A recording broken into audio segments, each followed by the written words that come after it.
كفالتكم ባህላዊ ናይ ብሔረሰብ ኩናማ መሳርሒ ሙዚቃ እዛ ትሪእዋ ዘለኹም ድቐቕ ዝበለት ሳምቦቆ ትመስል ክልተ ነዃላት ኣለውዋ እዛ ትሪእዋ ዘለኹም ክልተ ነዃላት ርኢኻ ዶ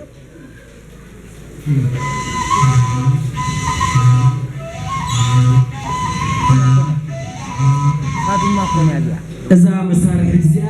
ቱምቡላ ትበሃል ባህላዊ መሳርሒ ሙዚቃ ብሔረሰብ ኩናማ ቱምቡላ እዛ ዓይነት መሳርሒ እዚ ሻምቦቆ ዝመስል ኮይኑ ክልተ ነዃላት ኣለውዋ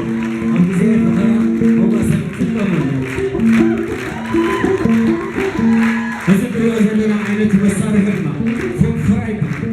ፎንፍራ ማለት ብትግርኛ ሻምቦቆ ማለት እዩ እዚ ቀይሕ ዝመስል ንሪኦ ዘለና መሳርሒ ሙዚቃ ድማ ጊላ ዝበሃል ኮይኑ ካብ ቀርኒ ዝተሰርሐ እዩ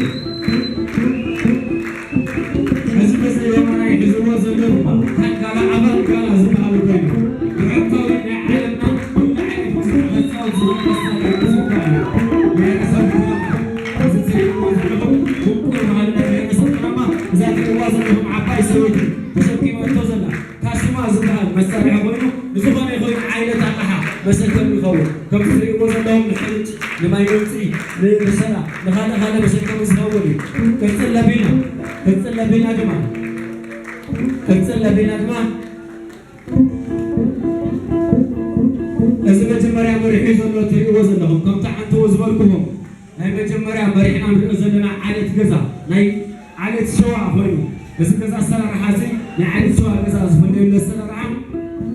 እቲ ገዛ ተሰሪሑ ምስ ተወድአ ኣብ ጫፉ ክልተ ነገራት ሁለት ኢሎም ይወፅሞ እቲ ሓደ ነዊሕ እቲ ሓደ ሓፂር ይኸውን እዚ እንድሕር ኢና ብሕታዊ ናይ ዓለት ሸዋ መግለፂ እዩ እዚ ገዛ እዚ ካልእ ዓለት ክሰርሖ ኣይክእልን ማለት እዩ ብኻልእ ኣባህላ ቀፂልና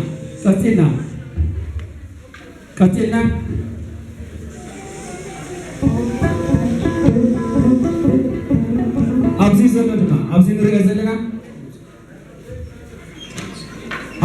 ዘለና ዓይነት ኣሰራርሓ ገዛ ድማ እዚ ዓለት እዚ ዝጥቀመሉ ዓይነት ኣሰራርሓ ገዛ እቲ ገዛ ሙሉእ ተሰሪሑ ምስ ወፀ ምንም ዓይነት ነጀን ዘይብሉ ቀጢሉ ይእሰር ንላዕሊ ማለት እዩ እዚ ዓይነት ኣሰራርሓ ገዛ እንድሕር ሪኢኹም ናይ ካላዋ ዓለት ምዃኑ እርግፀኛታት ትኾኑ ማለት እዩ እቲ ሳልሳይ ዓለት ጉማ እንትኸውን ኣሰራርሓ ዓለት ጉማ ድማ እዚ ከምዚ ትሪእዎ ዘለኹም እዚ ገዛ እዚ ተሰሪሑ ምስ ተወድአ ጫፉ ናብ በሪ ገፅ ኣግቡጥ ኣቢሎም ኣስርዎ እዚ ዓለት እዚ ጉማ ይበሃል እቲ ናይ መወዳእታ ዓለት ድማ ዓለት ሴማ ኮይኑ ከምዚ ትሪእዎ ዘለኹም እዚ ገዛ እዚ ተሰሪሑ ምስ ተወድአ ክልቲአን ኣብ ጫፋት ዘለዋ ሌማን ፀጋምን ተኣሲረን ብማዕረ ተጎቢፀን ይስራ ማለት እዩ